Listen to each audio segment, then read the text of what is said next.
Қазақ тілі пәні тақырыбы қысқа әріптерінің жазылуы. Бейнероликке назар аудар. Қысқа дыбыстары. Қазақ тілінде дыбысы дауысты дыбыс. Дауысты дыбысы жуан да жіңішке де айтыла береді. Қи, қиын, жиын, тиын. Ки, киім, жиі, тиін. Дауысты дыбысының жуан не жіңішке айтылуына сол сөз ішінде дауысты дыбыстардың да әсері бар.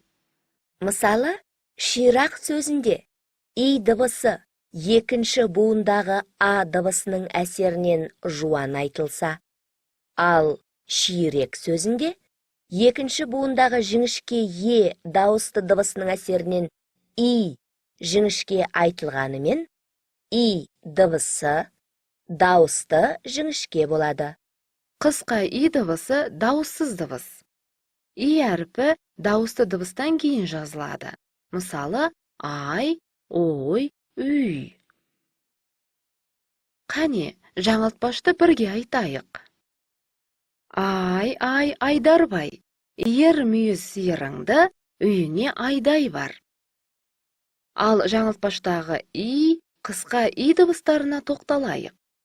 Жаңылтпаштағы қысқа дыбысы дыбыстарынан кейін келіп, дауыссыз болса, сөзінде дыбысы дауысты болғандықтан сөз басында келіп, жеке буын құрап тұрса, сиыр сөзінде дауыссыз дыбысынан соң келіп, дауысты жуан болып тұр.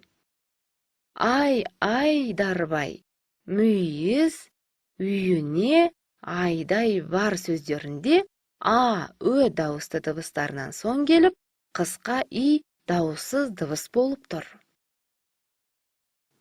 Есіңе сақта, дауысты, ал қысқа дауыссыз дыбыс. Әріпі сөз басында және дауыссыздан соң жазылады.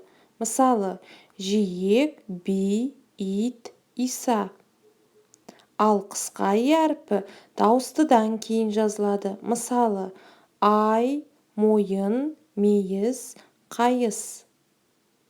Дәптермен жұмыс. 35-ші жаттығу 21-ші бет, 36-ші жаттығу 21-ші бет.